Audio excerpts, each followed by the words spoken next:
আসসালামু আলাইকুম। Hello my lovely friends, আপনাদের জন্য আরও একটি সুন্দর ব্লগ নিয়ে এসেছি। সেটা হলো দিল্লিতে ছিল তাজমহল দেখতে যাব যেদিন। তখন এটা অনেক বেশি শীত ছিল, কনকনে শীত ছিল, মানে কত পরিমাণে শীত ছিল আমি জানি না, অনেক বেশি ঠান্ডা ছিল। যাই হোক, রাত্রে টিকিট কেটে রেখেছিলাম আমরা গ্রুপিংয়ে। সকালে প্রতিদিনে এখানে 5:30 থেকে বাস ছেড়ে যায়, প্রাইভেট গাড়িও যায়, যদিও আমি গ্রুপিংয়ে যাইতে চাইছি, কারণ গ্রুপিংয়ে গেলে কি হয়, কোনো জায়গায় সমস্যা হয় না অচেনা জায়গায়। তো যাই হোক, আমরা এই যে প্রায় 40 জনের মতন এই বাসে যাব। বাস ছেড়ে যাচ্ছে 5:30টার দিকে। এই যে বাসে উঠে বসে গেলাম। দেন 2 ঘন্টা যাওয়ার পর হোটেল বেরিয়ে ছিল ব্রেকফাস্টের জন্য। এই যে রেস্টুরেন্টে বসে লুচি আর রাজমা আর কফি খেয়েছিলাম ব্রেকফাস্টে। সবাইটা যার যার টাকা দিয়ে খেতে হয়েছে, ওরা কোনো ব্রেকফাস্ট, জাস্ট আমরা গাড়িটুকুই নিয়েছি, আর যার খাওয়া দাওয়া সবার নিজেদের। সাইডে রেস্টুরেন্টের পাশে একটা পার্ক আছে, পিছন দিয়ে বের হয়ে গাড়িতে উঠবো, তাই ভাবলাম পিছন দিয়ে যাই, এই পার্কটা দেখে যাই। সকালবেলা ডিফারেন্ট জায়গা, ডিফারেন্ট আবহাওয়া, মানে ভাল লাগছিল। যাই হোক, এই যে বাস, আবার সবাই বাসে উঠতেছে তাড়াতাড়ি হেঁটে হেঁটে, আগে পিছিয়ে যাতে না হয়ে যায়। তো আমি ওই যে বাসের কাছে চলে আসলাম। এই যে এখন লালটা হলো আমাদের বাস। এখানে সবাই ভোরবেলা এভাবে যাচ্ছে, দেখেন কি পরিমাণ ঠান্ডা।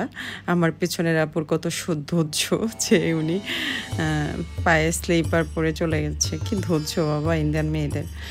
যাই হোক, এই যে একটু পোস্ট দিছিলাম যে এটারও একটা ছোট ভিডিও। দেন ওইখান থেকে গিয়ে দুপুরে লাঞ্চ টাইম হয়ে গেছে। তাজমহলে আগ্রা গিয়ে পৌঁছাতে দিল্লি থেকে প্রায় 5 ঘন্টার মতন লেগেছে। দুপুরে লাঞ্চ টাইম চলে এসছে। এই যে হোটেলটা ছিল আমাদের লাঞ্চ বিরোধী, আর লাঞ্চে আমরা নিয়েছিলাম হলো সেট মেনু। এখানকার খাওয়া না যাওয়া ছিল, সোজা কথা অনেক টেস্টি ছিল। আলহামদুলিল্লাহ, ওয়েলকাম তাজমহল। আমরা আসলে তাজমহলের জন্য তাজমহলের আগ্রা গেটে গিয়েই তাজমহলের আশপাশে, এখান থেকে যেতে 200 টাকা করে জনপ্রতি এই গাড়িগুলো পাওয়া যায়। তো এই গাড়িতে উঠে তাজমহলের জন্য সবাই এক একটার জন্য গাড়িতে 15 জন করে বসতে পারে, 15-16 জন। তো আমরা বসে, যে সামনে গাড়িটা দেখতে পাচ্ছেন, এরকম করে আমরা পেছনে গাড়িতে বসেছি সবাই।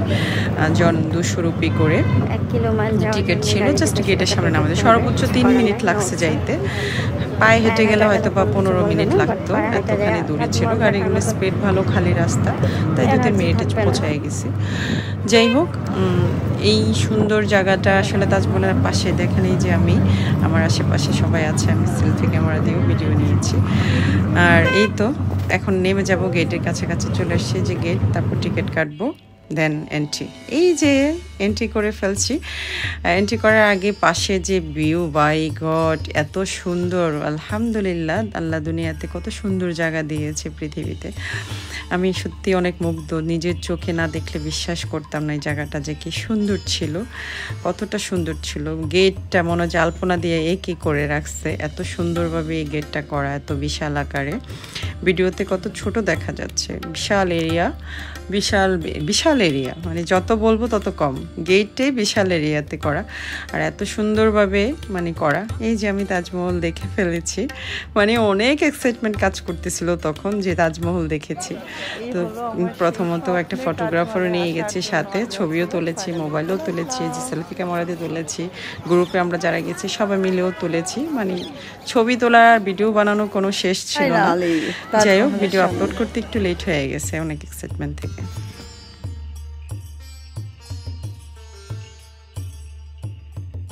যাই হোক, বাইরের সাইডের ওই ভিডিওটার সাথে আবার এন্ট্রিগেটের ভিডিওটাও চলে এসেছে, তাই আবারও ডাবল দেখা যাচ্ছে এখানে, কারণ ছোট ছোট ক্লিপের মধ্যে পড়ে গেছে, আমি কাটতে ভুলে গিয়েছিলাম।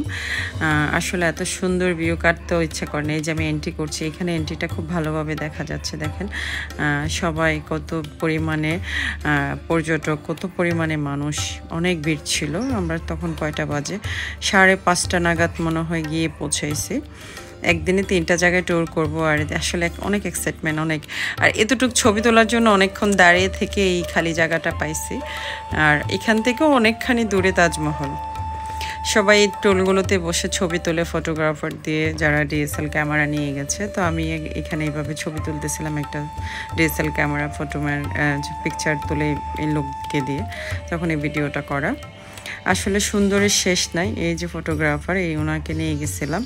উনি আমার কাছ থেকে 4000 রুপি আদায় করার চেষ্টা করেছিল 10টা ছবির বিনিময়। এত ডাকাত ছিল। তো ভুলক্রমেও কেউ এই ধরনের ছবি উঠাবেন না এইভাবে। আমি যদি ওনাকে 1000 রুপি দিয়ে বিদায় করছি অনেক কষ্টে, অনেক ঝামেলা করছিল আমার সাথে। তো আমিও নাছরবন্দা হিন্দি যাতে পারি, আমি তো আর ছাড়ার কথা না। আর আমি যে বাংলাদেশি সেটা সে জানেও না। তো যাই হোক, এই তো হাঁটি হাঁটি পাও করে একদম তাজমহলের ভিতরে যাচ্ছি। ওই লোককে বলছে আমাকে একদম কাছ থেকে কিছু ক্লোজ ছবি তুলে দেন। তো তুলে দিচ্ছে। দেন বিল দেওয়ার সময় লোকের সাথে আমার ঝামেলা হয়, কারণ প্রতি ছবি চাচ্ছে সে 200 টাকা করে, 200 রুপি করে। তো টু মাচ না? তো 10 টাকার ছবি যদি আমরা 200 রুপিতে উঠাই, গায়ে লাগা স্বাভাবিক। যাই হোক, যে যেমন করে পারে এইভাবে দাগায়, এইভাবে বলে লাভ নেই। তো আমি অনেক এক্সাইটমেন্ট থেকে দেখেন দৌড়াদৌড়ি ছোটাছুটি লাফালাফি করছিলাম, কারণ হাতে সময় ছিল আমাদের অনলি 1 ঘন্টা ভিতরে। 1 ঘন্টার মধ্যে ছবি তোলা, এই পোচপাচ যা ঢং ঢং করার সব করছিলাম। ঘুরতেছি, ছবি তুলছি, ব্লগ করছিলাম, এই তো চলতেছে। যাই হোক, এটা হলো বাইরে হওয়ার, ঢুকতে হয় একদিক দিয়ে, বের হইতে হয় আরেক দিক দিয়ে। এন্ট্রি অনেক মানে রুলস, ওদের অনেক রুলস। এই যে আমি অনেক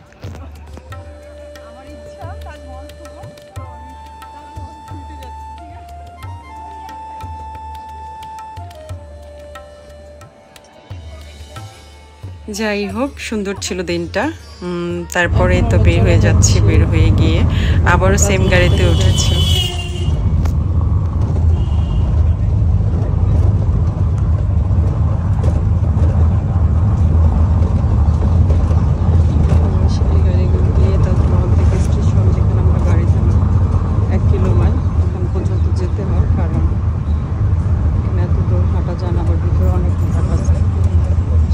গাড়িগুলো সামনে যে গাড়িগুলো দেখা যায়, গাড়িগুলো দিয়ে আমরা এখান থেকে আসছি, আবার যাওয়ার সময় যাচ্ছি। যাই হোক, ফাইনালি আলহামদুলিল্লাহ সব কিছু মিলে ঘুরতে পারছি, তাজমহল দেখতে পারছি, কিছু আলহামদুলিল্লাহ। ওকে গাইস, কেমন লেগেছে আমাকে জানাবেন আমার সুন্দর ছোট্ট ব্লগটি। আল্লাহ হাফেজ, সবাই ভালো থাকবেন, দোয়া করবেন। আসসালামু আলাইকুম।